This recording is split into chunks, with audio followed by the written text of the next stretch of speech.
I see a lot of shows doing this, by the way. It's not just your show. It's not just LolCal Live. But I had a feeling, knowing that Dick has been on LolCal Live before, and this thing with Keemstar and Boogie, I'm sure you're somewhat familiar with this, where it sucks. It sucks. And every single week on LolCal Live, Keemstar's going, I don't know if Boogie can be the co-host anymore. But if Boogie wasn't the co-host anymore, there's no more show. Well, I don't know if Boogie is a good actor, if he's just a complete retard. Because like I was watching, I don't watch the show, but for some reason it came up in my feed.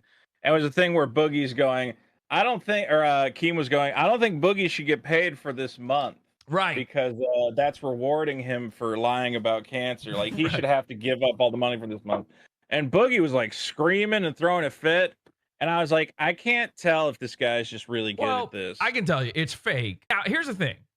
Boogie is a lolcow.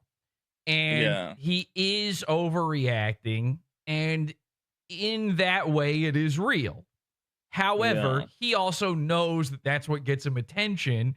And that's what makes a show called LolCal Live a thing that people want to watch. He's not a retarded person. And like I said last week, he used to play a character on the internet that was a big fat guy who just screams. Freaked out all the time. Right. Yeah. So he is playing it up. I think he knows how to scream and shout, but sometimes it is real. The real Boogie is the Boogie that was at the door when Frank Hassel showed up.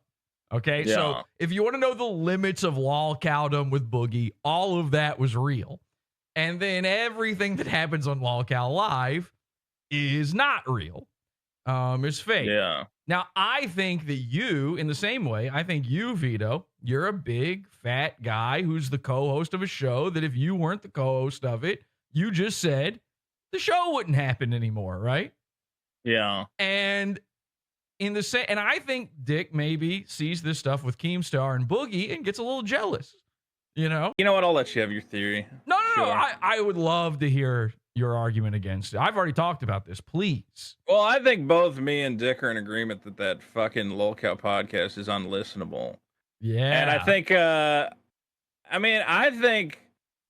I think there was like some amount of drama where Dick was obviously playing it up.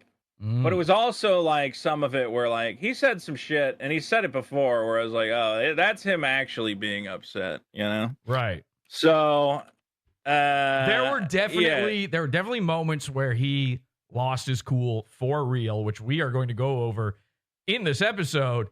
And then there are moments where, in fact, I think all of these moments were really a reaction to him kind of catching himself, coming out of character, getting actually for real mad at you, and having to catch himself and then spin it into a joke. There's a particular moment from a recent the "Are you threatening me?" moment that I think that was a real moment, and we're gonna watch that in just a bit. This was a crazy moment, but in the end, he said, "No, I couldn't do it without you." It was an